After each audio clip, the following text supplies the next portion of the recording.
Well, now turning to a live look at the ocean front. Today, Virginia Beach City Council will learn the results of a study focusing on minority, women, and veteran-owned businesses. Now, this disparity study is a long time coming. In 13 News Now, reporter Megan Shen joins us live to explain what led up to the study and also why the consulting agency isn't releasing the information to Council ahead of tonight's meeting. Megan, why is that?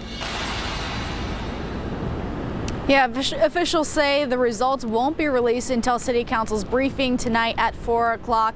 And the reason behind that is they don't want city staff to impact the results or some of the recommendations that will be made during that informational results unfolding to City Council members. So City Council decided unanimously to make sure that this study was done back in 2017, and it's done by BBC Research and Consulting from Denver. Now, they conducted the $424,000 study, and city leaders decided to have the study done after NFL Hall of Famer Bruce Smith said he was passed over for his oceanfront development proposal. Now, Smith claims city officials discriminated against minority business owners and women as well.